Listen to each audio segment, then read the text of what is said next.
Comment on peut foncer et comment on peut avoir une vie professionnelle épanouie si tu es salarié ou bien si tu travailles en tant que freelance, mais tu dois bien évidemment avoir des contacts également avec tes clients. Comment tu peux manier et comment tu peux gérer cela et avoir une vie personnelle tout aussi épanouie, parce que parfois on a un succès fulgurant dans sa vie professionnelle et du coup notre vie professionnelle nous mange, nous ronge parce que on devient tellement accro dans notre vie professionnelle qu'on oublie notre vie personnelle.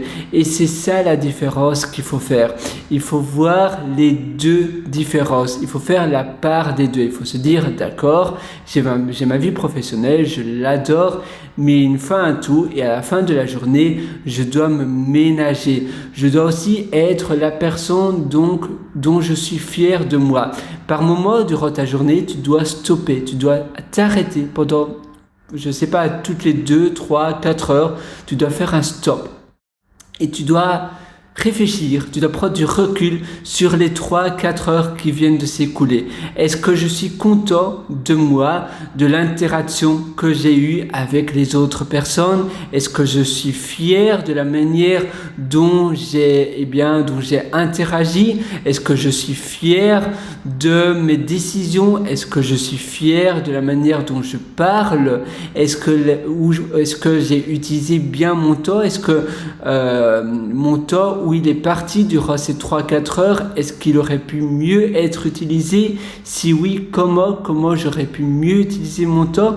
Peut-être que j'aurais pu mieux canaliser certaines énergies de moi dans certaines tâches. Peut-être que je n'étais pas assez concentré et ça m'a malheureusement, j'ai mis du retard, j'ai pris du retard sur cela. Comment j'aurais pu mieux faire et comment je peux mieux faire demain. C'est faire finalement une rétrospective sur soi-même, une petite rétrospective que tu vas faire et que tu vas réaliser pour itérer sur ton succès, sur l'amélioration de toi.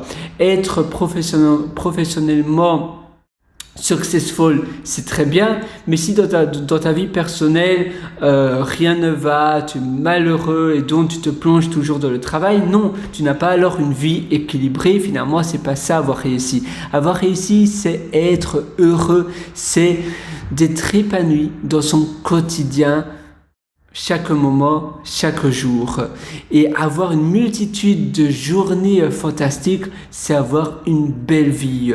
Et c'est pour cela que c'est important de se questionner, de se demander, tiens, voilà, est-ce que je suis vraiment content de moi là?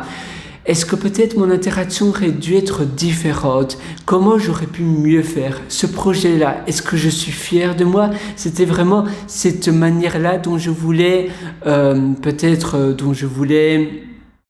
me comporter. Peut-être que je ne me suis pas comporté de la manière dont j'aurais voulu être. Parfois, on a aussi des idoles et on veut s'approprier, on veut s'identifier à certaines personnes.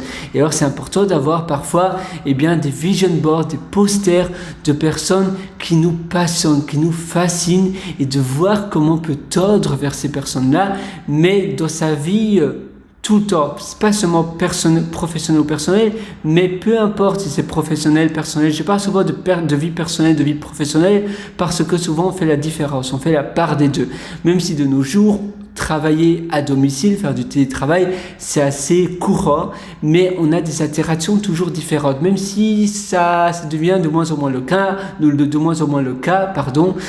on a un rapport beaucoup plus cool, beaucoup plus relax au travail qu'avant. Moi, au bureau où je me trouve actuellement, on peut marcher au bureau en chaussettes, il n'y a aucun souci. On peut être en sandales, on peut être en short en hiver, des longues chaussettes, personne ne juge et on papote, on est tous potes. Et c'est vrai que c'est le nouveau travail, c'est la nouvelle manière de travailler. Je sais par exemple dans certains pays, c'est encore très corporate, en France par exemple et dans pas mal de pays en Europe par exemple, mais dans beaucoup de pays, surtout dans des sociétés informatiques, etc., c'est beaucoup plus, tu as moins ce rapport-là et donc finalement tu travailles avec tes potes et du coup tu es beaucoup plus ouvert, tu es plus transparent. Tu es aussi plus ouvert aux critiques et tu juges mieux. Ça te permet de donner du feedback plus juste. Donc voilà, en fait, c'est itérer sur soi-même pour améliorer ton succès, pour améliorer la personne que tu veux devenir. Quel type de personne veux-tu vraiment devenir? Et ça, c'est une question très bonne à te poser très souvent, même peut-être tous les jours, pourquoi pas. Alors voilà, moi je te souhaite tout le meilleur. D'ailleurs, si tu veux aller encore plus loin dans l'amélioration de ta vie, je te propose aussi un atelier que je t'ai concocté avec tout mon cœur et ça s'appelle Belle Vie. Ça se trouve sur mon site pierrewriter.com, pierrewriter.com. Je te souhaite tout le meilleur du fond du cœur à nouveau et je crois en toi. Je sais que tu vas réussir. Je sais que parfois c'est dur, c'est pas facile tous les jours, mais tiens bon et finalement on est tous là pour avoir des vies fantastiques. On est tous là pour adorer sa vie, pour kiffer sa vie, pour simplement aimer ce que l'on fait, parce que pourquoi subir sa vie? C'est trop triste, on n'a qu'une seule vie. Mieux vaut, tu sais, il y a des personnes qui travaillent, qui font des boulots qui détestent. Ils voulaient être indépendants et finalement être indépendants, eh bien, ils subissent leurs tâches, ils subissent ce qu'ils font, ils subissent leur société et finalement ils s'emprisonnent dans leur propre société. Non, simplement, sois heureux, sois épanoui, prends tes décisions, c'est ta vie, tu es individuel. Si tu veux changer de pays, si tu veux changer de location, d'endroit, de travail, de style de vie, d'études et autres, fais-le. N'attends pas le bon moment parce qu'il n'y aura jamais de bon moment. Il ne faut pas remettre à plus tard ce que tu veux faire aujourd'hui. Et à nouveau, la seule limite qui existe, eh bien, c'est celle que tu te crées par toi-même dans ta tête. Il n'y a pas d'autre limite.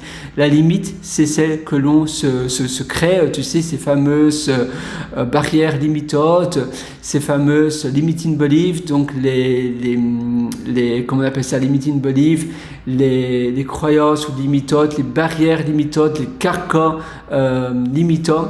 Non, tout ça, tu casses. Je sais que ces barrières limitantes, eh bien, elles sont là à cause de notre éducation, à cause de notre expérience vécue, des choses passées qui se sont produites.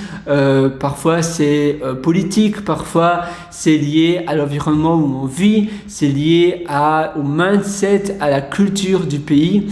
Mais si tu veux aller loin, il faut simplement faire table rase et il faut voir quel type de vie toi tu veux vivre. Alors c'est pour cela que je t'ai concocté l'atelier Belle Vie. J'ai aussi publié un livre. C'est un énorme livre d'ailleurs, ça s'appelle Ton succès, votre succès n'est pas loin et ça se trouve sur Amazon et à nouveau tu as le lien sur mon site pierrewriter.com. Je te souhaite tout le meilleur du fond du cœur. Sur ce, je te retrouve directement dans mon atelier Belle Vie. Ciao.